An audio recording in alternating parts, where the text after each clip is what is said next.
Hello साथियों, आप सभी को मेरा नमस्कार।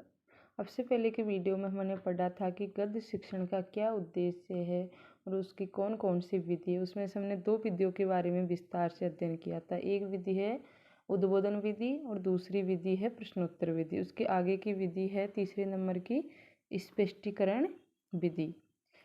स्पष्टीकरण विधि में क्या होता है, इस विधि का जब अध्यापक प्रयोग करता है तो उसे अनेक उप विधियों का सहारा लेकर पाठ में आए पदों को स्पष्ट करना होता है।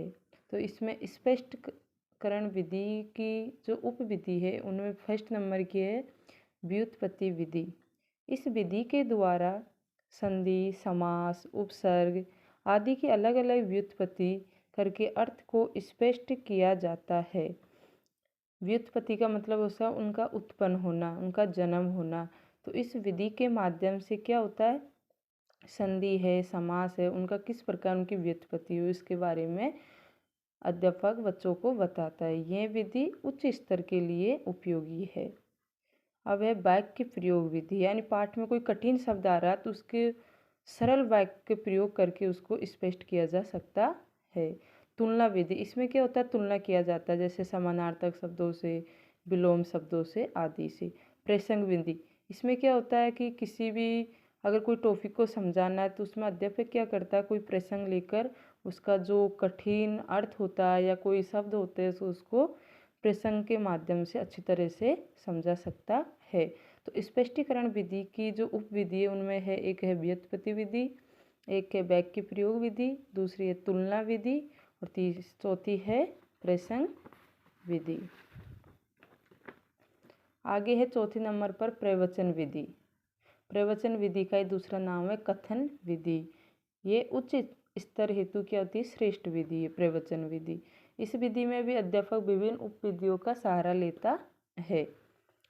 इसमें फर्स्ट नंबर की अनुवाद विधि, ये प्राथमिक स्तर हेतु श्रेष्ठ है।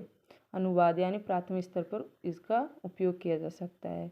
ये सरल, सुगम, शब्द भंडार और समृद्ध हो जाता है। यानी अनुवाद से क्या होता है, बच्चों का शब्द भंडार में वृद्धि हो जाती है। इस विधि के माध्यम से बच्चों को व्याकरण का कोई ज्ञान नहीं मिलता है, अनुवाद विधि के माध्यम से। फिर है इसकी दूसरे नंबर की कोश विधि।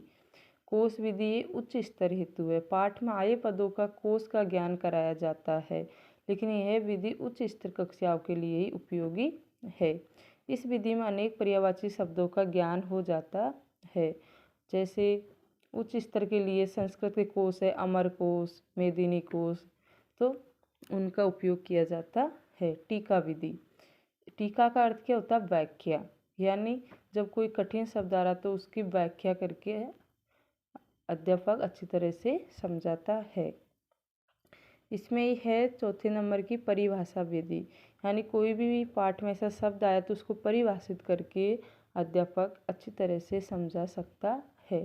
तो मैं आशा करती हूँ कि आपको ये वीडियो काफ़ी हेल्पफुल होगा और मुझे कमेंट करके ज़रूर बताएं कि आपको मेरा पढ़ाने का तरीका कैसा लगता है। Thank you.